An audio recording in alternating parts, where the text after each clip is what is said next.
জাদুকর দেখছি, তোর মতন বড় জাদুকর দেখি নাই। মানুষ জাদু করে জমিনে থাকে, তুমি এত বড় জাদুকর, তোমার জাদু আকাশে চলে গেছে। চাঁদ রাসূলে পাক সাল্লাল্লাহু আলাইহি সাল্লামের শাহাদাত আঙ্গুলের ইশারায় দুই দিকে চলে গেছে, আবার জোড়া লাগছে। পরবর্তী সময়ে বলে অনেকেই চাঁদের দেশে গেছে, গিয়া বলে এই ফাটলটা দেখতে পাইছে। এই ফাটল দেখিয়া ১৫০০ বছর পরে অনেকে কালিমা পড়ে মুসলমান হয়ে গেছে। এই ফাটল দেখিয়া ১৫০০ বছর পরে এই ফাটল দেখে কালিমা পড়ে মুসলমান হয়ে গেছে। আর এই বলদের ঘরের বলদ রে, গাধার ঘরের গাধা রে, অসভ্য রে সরাসরি দেখাইছে, কালিমা পড়ে নাই, আরো ঠাট্টা করছে। হেদায়েত কার হাতে?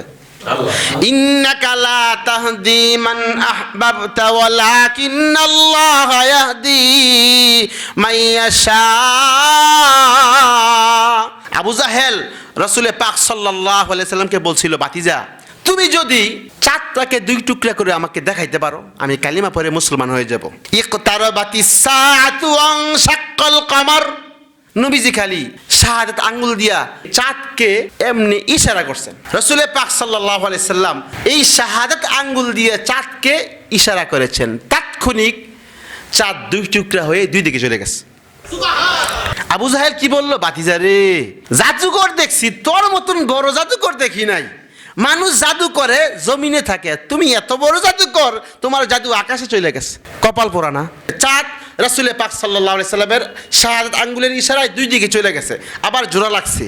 তো পরবর্তী সময়ে বলে অনেকেই চাঁদের দেশে গেছে, গিয়া বলে এই ফাটলটা দেখতে পাইছে। এই ফাটল দেখিয়া ১৫০০ বছর পরে অনেকে কালিমা পড়ে মুসলমান হয়ে গেছে।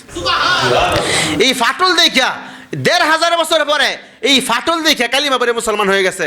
আর এই বলদের ঘরের বলদ রে, গাধার ঘরের গাধা রে, অসভ্য রে সরাসরি দেখাইছে, কালিমা পড়ে নাই, আরো ঠাট্টা করছে।